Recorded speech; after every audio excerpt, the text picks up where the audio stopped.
Hello Malaysians. In today's Malaysian Insider, I see Mahatir has put out another bit of his rumblings. He says that if Najib does not perform well, then Najib will have to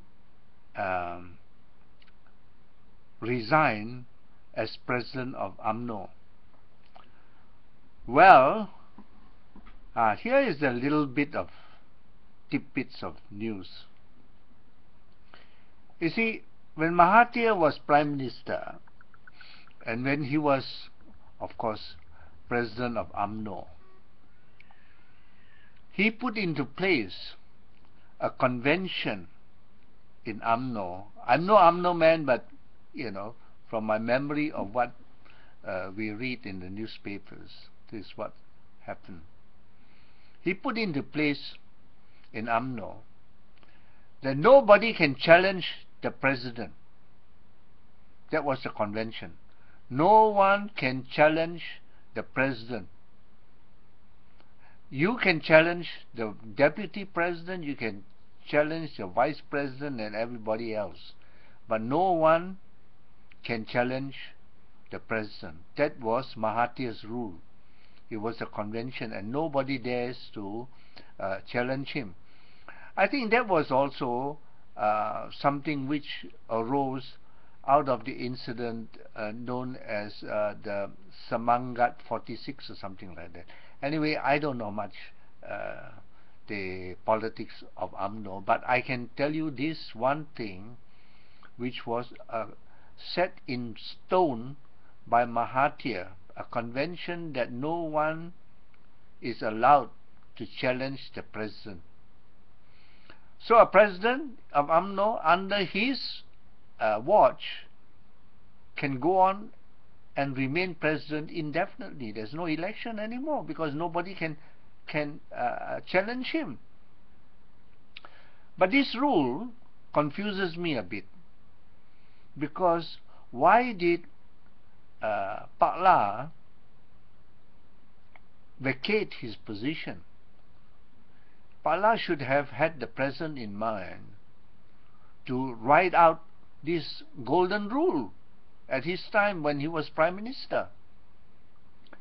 Well, it so happened that during this time I wrote an opinion to the blog of Khairi Jamaluddin, asking him to advise his father-in-law not to vacate his position as president, continue, because it's said there.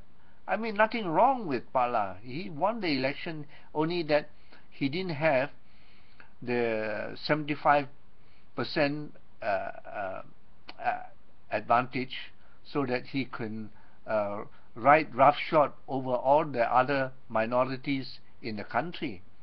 I mean, that's a good thing. Why did he resign? I just don't understand. But here is what I would like to air my view. I speak to Rosma, Osman, is it? Rosma, the wife of Najib, Queen Control, Rosma, Queen Control. Well, I say to Rosma, you see, this rule exists in UMNO, and do not allow your husband to weaken and withdraw against the pressure put on your husband by Mahatir, because he's good at that. See, why I bring this up is this. 3 years ago I wrote an opinion that is exactly come to pass now. 3 years ago I wrote a letter to Malaysia Today, and I predicted at that time. I look at the situation and the behavior of the people. Myhiddin, this cow woman, what's her name? This woman who's involved with this cow shit, and well, Mahatir and all these sort of machinations. And I believe at that time, and it's come to pass now, the Mahatir had plotted and schemed to put his son Mokhriz up there to be the next Prime Minister. And to do that, he had to support Myhiddin, because Myhiddin is nearest to the President Najib. So if Najib goes, Myhiddin is just one step away from it. But Myhiddin is already in his 70s. He's an old man. So it's just right for Mahatir, because if he pushes Myhiddin up there, Myhiddin is too old, and he's got the consent agreement with Myhiddin to make Mahatir's son Mokhriz the deputy prime minister, and it's just like that, one step away, and that another Mahatir becomes prime minister of Malaysia. So today I read this comment by Mahatir, but do you notice one thing? Mahatir, when asked who did he support to be a successor to Najib, well, he said no, he doesn't want to say anything. He doesn't want to be involved in this or anything to that effect. But here is the rub. It's exactly because he won't say anything that Mahatir is scheming and plotting to put his son up as the next Prime Minister. Why?